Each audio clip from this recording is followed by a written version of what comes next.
আল্লাহ পাক রব্বুল আলামিন দুনিয়ার মধ্যে অনেক মানুষ আছে যারা আল্লাহ তাআলা হুকুম আহকাম বিধিবিধানের 5 পয়সা দান করে।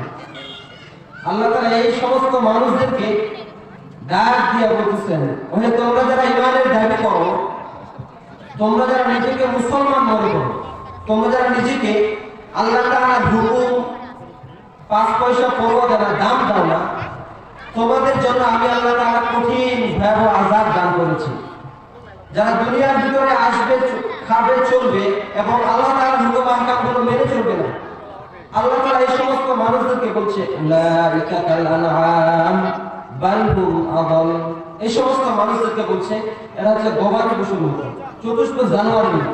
আল্লাহ পাক রব্বুল আলামিন বুঝাইতে চাইলেন যে গবাদি পশুর মতো, উলাইকা কাল আনআম বাল হুম আযাল, তার চাইতে নিকৃষ্ট, তার চাইতে খারাপ। আল্লাহ তাআলা বলছেন যে যে জিনিসটা চতুষ্প প্রাণী, অর্থাৎ ওয়ালাকাদ যারানা লি জাহান্নামা কাসীরাম মিনাল জিন্নি ওয়াল ইনস, সূরা আরাফের 199 নম্বর আয়াত, 9 নম্বর পারা 15 নম্বর পৃষ্ঠা 1, 2, 3 নম্বর লাইন।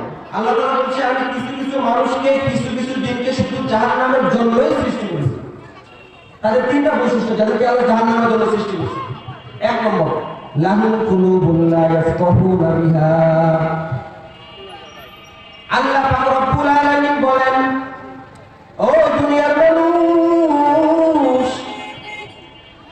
আমি আল্লাহ তাআলা তোমাদেরকে শুধু, তোমাদের কিছু কিছু মানুষকে, কিছু কিছু জিনকে শুধু জাহান্নামের জন্যই সৃষ্টি করেছি, জাহান্নামের জন্যই বানাইছি।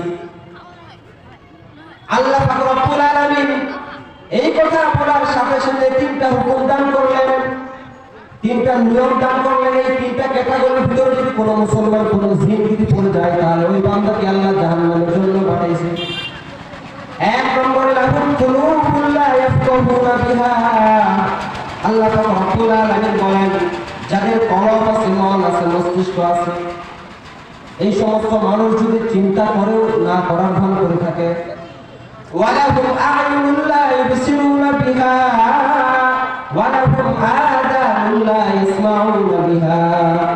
আল্লাহ পাক রব্বুল আলামিন বলেন, যাদের কান আছে শুনেও না শোনার ভান করে চলে যায়, যাদের চক্ষু আছে দেখেও না দেখার ভান করে চলে যায়। আল্লাহ পাক রব্বুল আলামিন বলেন, ও দুনিয়ার মানুষ, তোমাদের মধ্যে যাদের তিনটা ক্যাটাগরি আছে, 1 নম্বর যাদের বিবেক আছে কিন্তু বিবেক দিয়ে চিন্তাধারা করে না, 2 নম্বর চক্ষু আছে দেখেও না দেখার ভান করে থাকে, 3 নম্বরে কান দিয়ে শুনেও না শোনার ভান করে থাকে।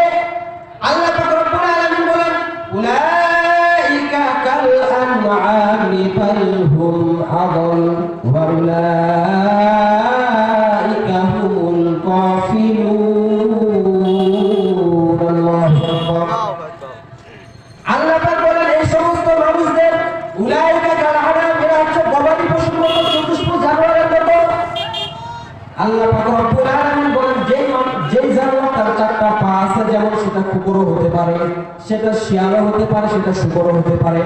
আল্লাহ পাক রব্বুল আলামিন বলেন নাই যে ওই সমস্ত জিন, ওই সমস্ত মানুষগুলো কুকুরের মতো, এরা এতটুকু বলেন না, বলছে উলাইকা কাল আনআমি বাল হুম আযাল, বরং কুকুরের থেকেও নিকৃষ্ট, শুকরের থেকেও নিকৃষ্ট, জন্তু জানোয়ার বাঘের থেকেও নিকৃষ্ট, গরুর থেকে নিকৃষ্ট। উলাইকা হুমুল গাফিলুন, এরা হচ্ছে গাফিল সম্প্রদায়ের মানুষ।